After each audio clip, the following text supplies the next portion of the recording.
Sara Duterte, kurap na Vice Presidente, magnanakaw gustong maging presidente, kriminal katulad ni Digong na dating presidente. Wala ka ba kinabang, isa kang lason, isa kang peste.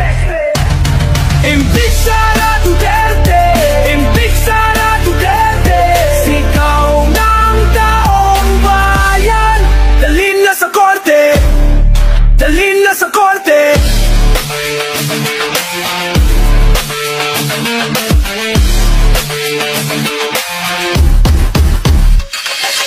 Sa fake news ka lang magaling, puro ka arte, puro ka ba cute, puro ka drama. Wala kang silbi, wala kang kwenta. Sara Duterte, isa kang mandarabong bruha.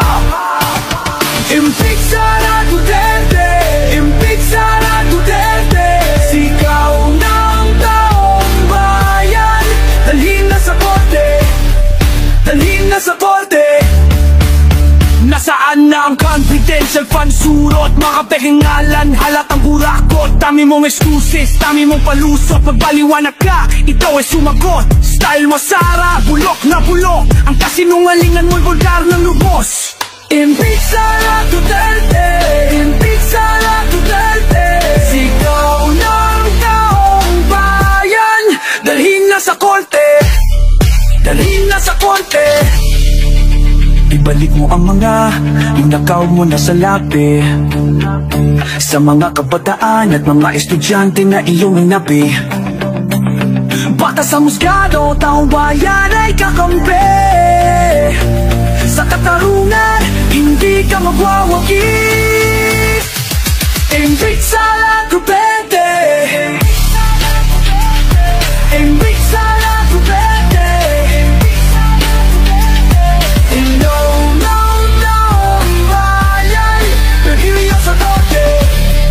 Perhiyo sa torte. Impeach Sara Duterte, impeach Sara Duterte, impeach Sara Duterte. Ikaw ng taong bayan. Dalhin na sa korte, dalhin na sa korte. President, last question. If one of these days the ICC will come, will you voluntarily submit yourself? Sipain ko pa sila, ma'am. Rodrigo Roa Duterte. That's my first middle name is Roa. Surname is Duterte. Of course, my birth year today is March 28, 1945. I was born in the province of Leyte in the Philippines. Hindi naman talagang pigilin ng Pangulo yan eh. Yung arrest warrant na yan, ICC man yan o Interpol. Kaya lang, meron ka ba naman kang konsolasyon na pigilin yung arrest warrant, walang lubay ang mga Duterte, katitira sa'yo.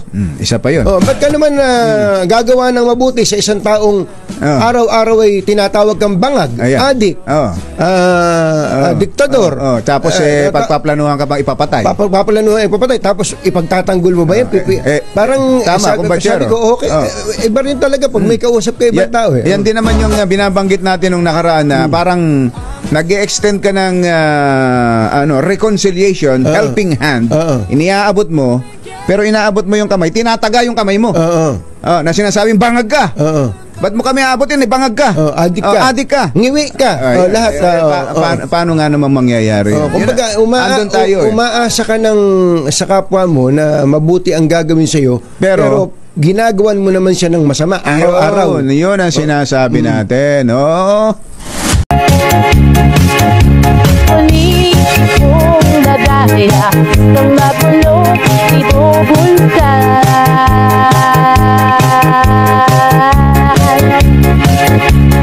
ugaling maniraw kahit di totoo ang kanyang dinadaldal, kapwa ay kinapantang, pakya niyang kinakalang, ngunit siya ang hinig na kulog sa lahat.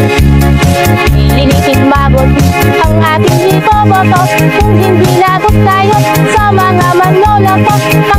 mong bayan natin gugulo.